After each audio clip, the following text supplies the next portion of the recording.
Fala pessoal, professor Sandro Ramos aqui e hoje a gente vai estar dando continuidade no nosso vídeo parte 2, onde estávamos tratando sobre o React mais dinâmico, com ciclo de vida, manipulação de estados. Hoje a gente vai falar um pouco sobre como que a gente renderiza listas, como que a gente tem inputs controlados pelo React e também como que a gente faz a renderização condicional. E a gente vai ter um overview sobre os principais React Hooks que a gente tem disponível. Então, bora pro vídeo.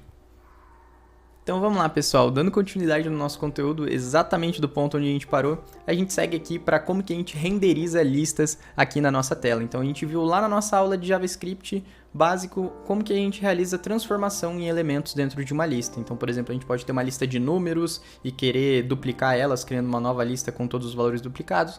A gente viu que a gente tem o método map ali dentro de arrays. E aqui no nosso caso da nossa tela, o que a gente quer pegar é pegar a nossa lista de dados e transformar ela para uma lista de componentes, né? Então a gente faz isso através do map.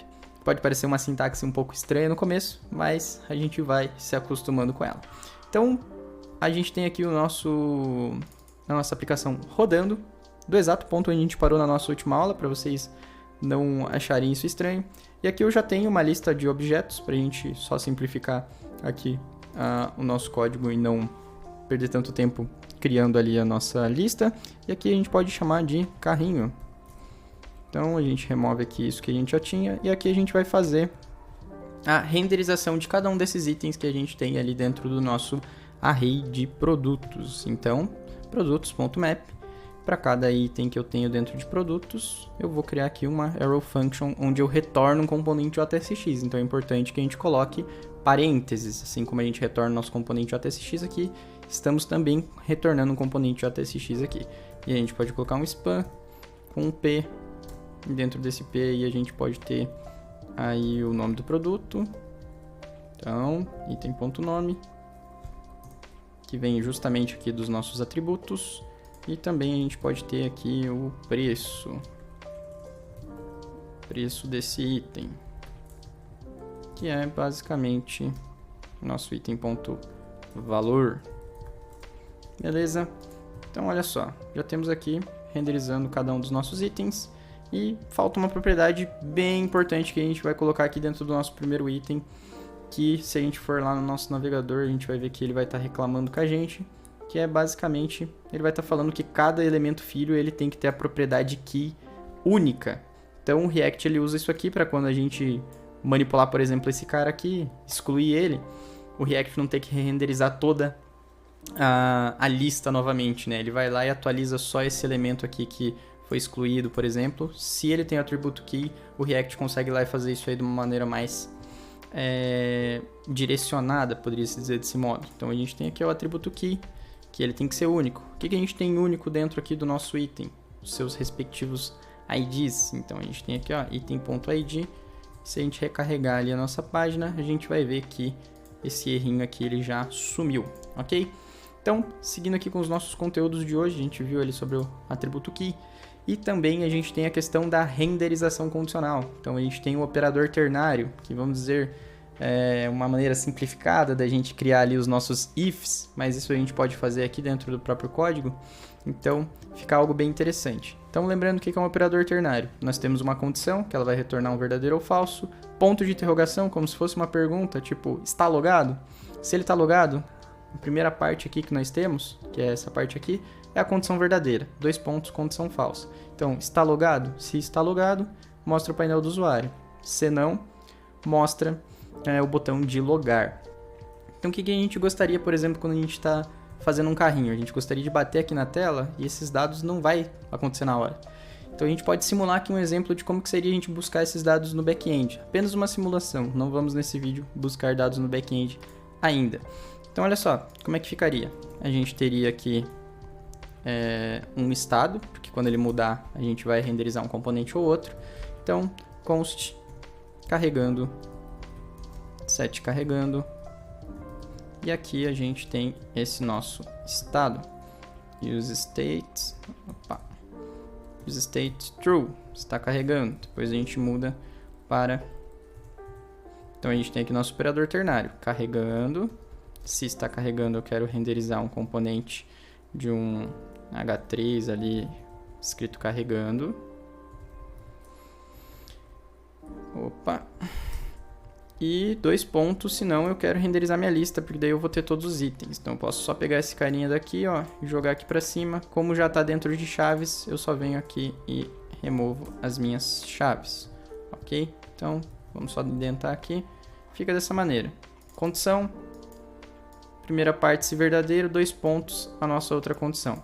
Claro que a gente vai voltar aqui na nossa tela e vai estar carregando infinito, não está acontecendo nada.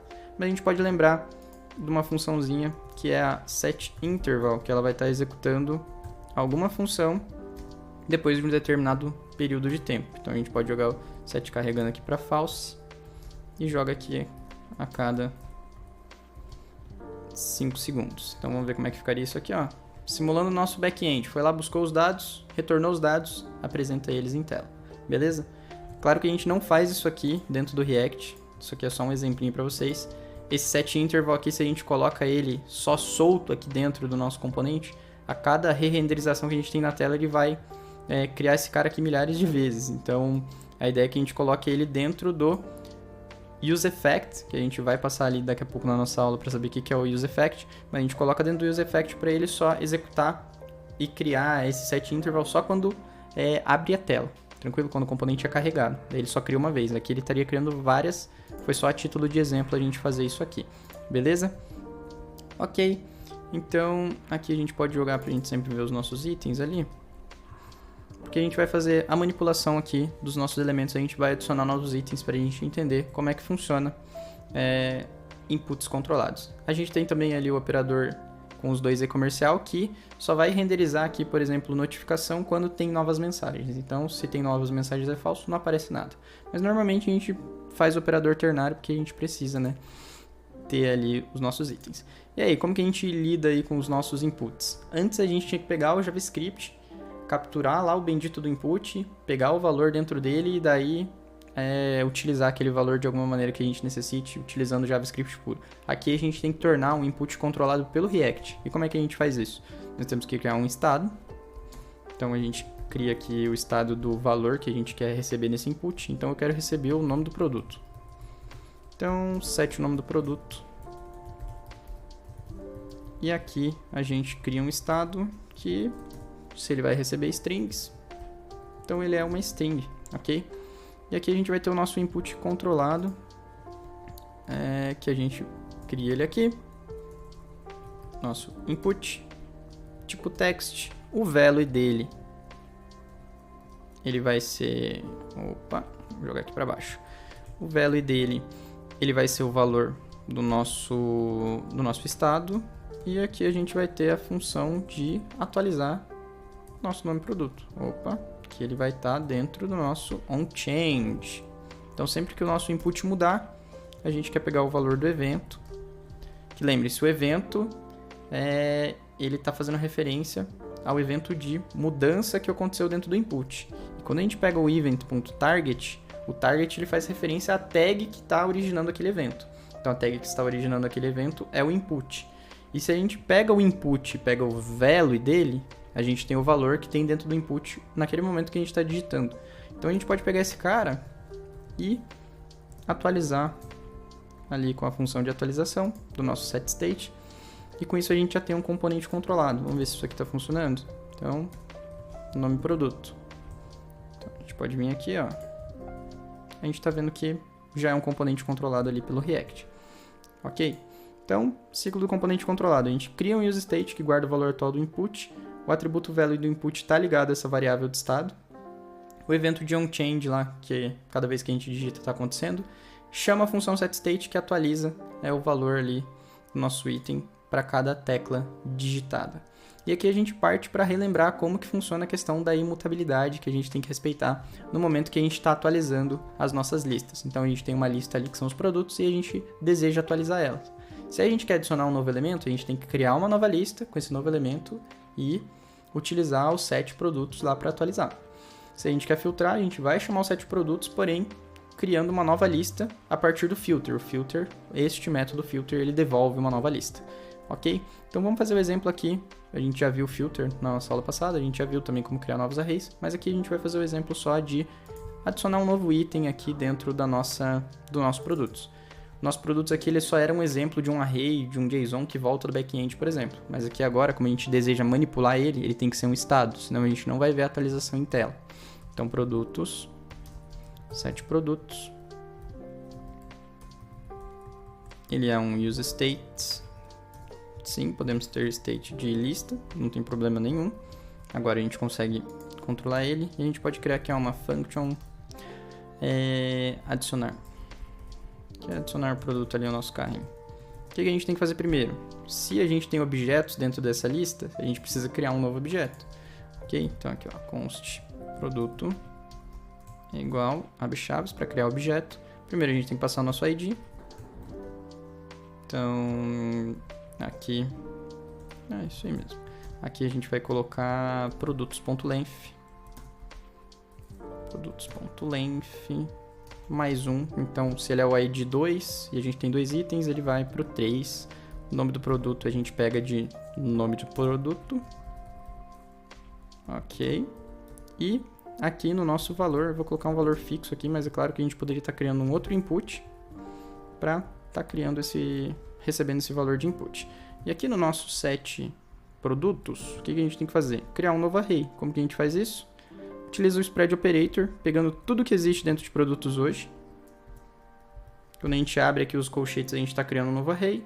Quando a gente utiliza o spread operator, a gente está dando ponto, ponto, ponto, produtos, pega tudo que existe dentro de produtos hoje, ou seja, ali o produto de ID 1 e ID 2, vírgula, o novo produto que eu desejo adicionar. Ok?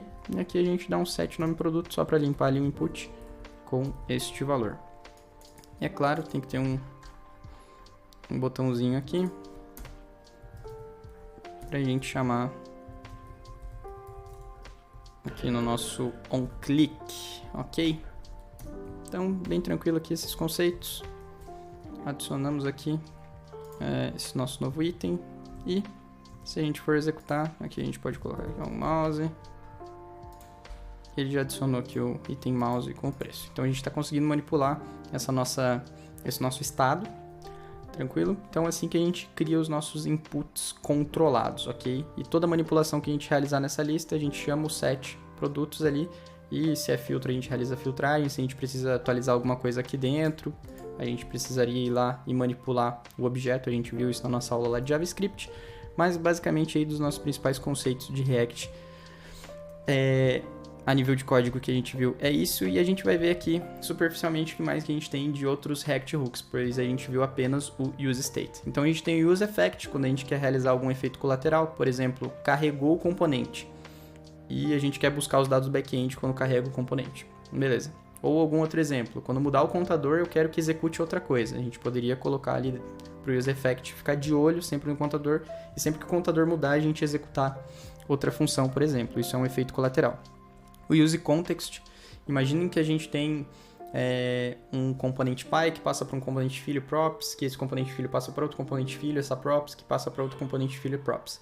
Então assim, imaginem que o exemplo que a gente tem disso bem interessante é quando a gente muda do tema claro para o tema escuro. Como que todos os componentes na tela eles sabem que houve alteração nesse estado? Será que o primeiro componente pai lá ele sai passando milhares de props e cada um desses filhos vai passando milhares de vezes para outros filhos até todos os componentes terem essas propriedades? Isso é inviável, não existe isso. Então o useContext ele permite que a gente crie um estado global que a gente pode utilizar em todos os componentes conhecem. O useReducer é quando a gente tem estados complexos, então, por exemplo, a gente precisa fazer uma lógica que precisa pegar o estado anterior, por exemplo, para fazer alguma validação, colocar um switch case. Então, são states que a gente precisa ter uma lógica complexa para poder atualizar eles. O useRef é quando a gente tem valores que a gente quer ter sempre o valor deles sem que ocorra a renderização na tela. E também aqui deixo a menção ao useMemo, que é quando a gente faz a memoização de, por exemplo, cálculos complexos que a gente não pode ficar fazendo a cada renderização. A gente pode fazer esse cálculo apenas uma vez e colocar ali na rede de dependências que... quando a minha lista mudar, eu refaço esse cálculo novamente. Então a gente, assim como o useEffect, tem uma rede de dependência ali que fica olhando, né, quando acontece alteração em outros itens, a gente pode fazer isso no useMemo também, para realizar a memoização. Mas a ideia é que eu traga mais para frente vídeos mostrando o código, como que funciona cada um desses React Hooks que a gente tem disponível. Ok? Então deixo aí o desafio para vocês. enfim, aí finalizando a parte 2 do nosso vídeo do React dinâmico, de vocês tentarem aí pegar aquele nosso desafio 6, que era criar uma to-do list com React e HTML e trazer isso aqui para o React agora, fazer uma to-do list aí, utilizando apenas os conceitos aí que a gente viu do React. Então, bom, pessoal, finalizamos este vídeo aqui por hoje e fico muito grato de você ter assistido ele até aqui e até a próxima.